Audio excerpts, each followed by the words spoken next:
I think it's interesting because when I see you, I see me, I see a lot of Black women I know who have a platform that boldly speak what they feel and step into their power, knowing that society says that we should not. And you gave an Yep. interview. It was about your tone, about how you Ugh. talk to people, about how people receive what you say. Why Listen, is that? Why is there this misconception? I think there's a couple elements there, right? Like I have a deep voice, so there's that. But then Okay. there's also like I'm very direct. I don't I have what's called like I think they call it like a non-regional accent. So there's Hmm. also a certain like authoritarianism associated with whiteness that's in the way I talk.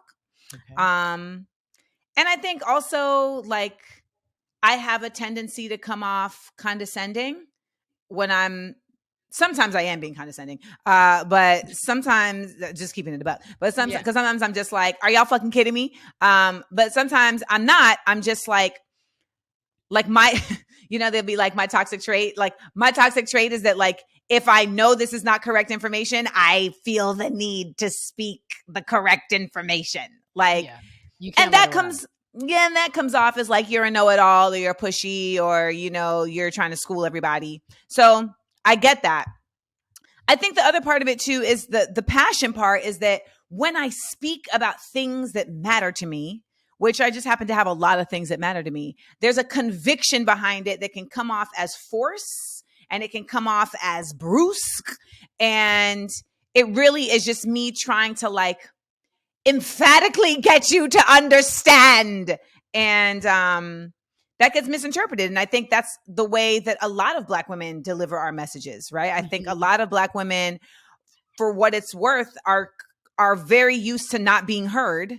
And so we have to elevate our voices. We have to be curt and articulate and really, direct, so that we are not misconstrued. And that oftentimes ends up being misinterpreted as something else.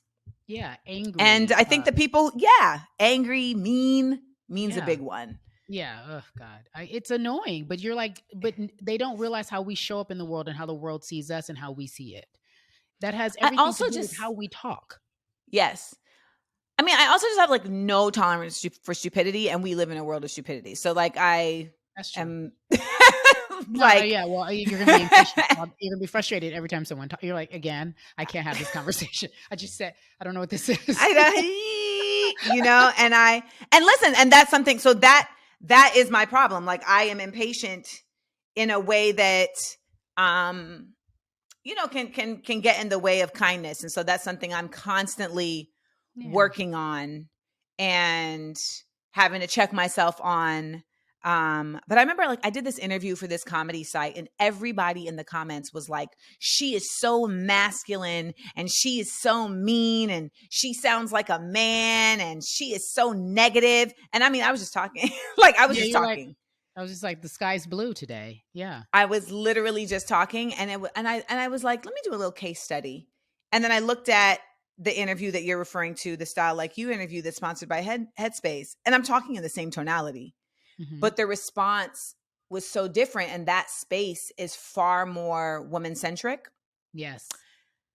And you just realize like Know what your a safe audience. space really. Yeah, Yeah. man. Uh-huh. Uh-huh. Mm-hmm. Yes. Well, because it registered for me, and I thought to myself, it's interesting that she said she's aware of her tone. I wonder because I have this issue, being in the world as we all are. I know that I can be a force, and when I'm pushed to my limit, I can be very clear and direct. And it's always, why'd you do that? But I'm like, Yeah. I gave you 10 chances, and this is I the get 11th time. I gave you 10 chances, and this is the 11th time. So girl. how do you feel bad when people come down on you for the way in What? which you talk? Or do you Yes. I sit with this guilt and I'm all like, but why? Yes. But why? But My why you was God. wrong? So how why? What is that about and how do you process that? Because we're not sociopaths. We don't want to hurt people's feelings. That's why. We don't want to hurt people's feelings. Fact. We Like don't. that's not intentional. Like you're not intentionally trying to hurt somebody, but there's also this other part of you that like this is how you get your point across. And so it sometimes I think the guilt feels like, did I misfire? and then you have to like walk yourself back. And sometimes you did misfire, Mhm. right? But sometimes it's like, no, that I was was called right. for. Yeah, I was right. But we always post check, and I wonder when Always. that will stop, Um, if at all. I don't think it'll stop. I think also, we're in a world, you and I, particularly where we're dealing with so many people.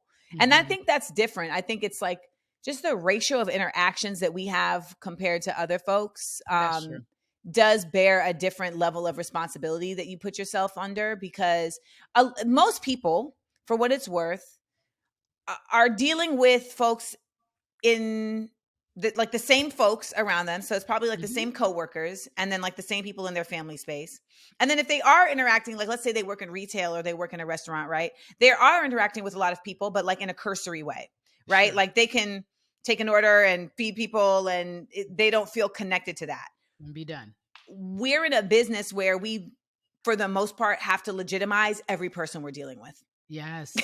whether Yes. it's You have whether to it's on a business level or a fan level, yeah, you have everyone to matters. yeah. Yes. And you take in so much. And you take in so much. And Yes. then I'm sure you feel like this, and I'm like, I don't feel like talking today. I don't want to talk Mm. today. Or I don't want to be around people today. Like some days you just got to turn off and rebuild. You don't you I know you have that.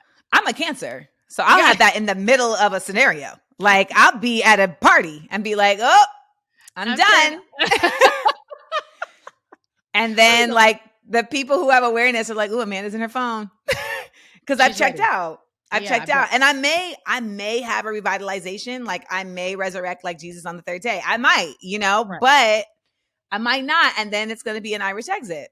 Yeah, and I don't care because you're entitled to have that. I want you to know we see you, and even though I know you always check your moral compass, I do believe your voice is special and it is needed.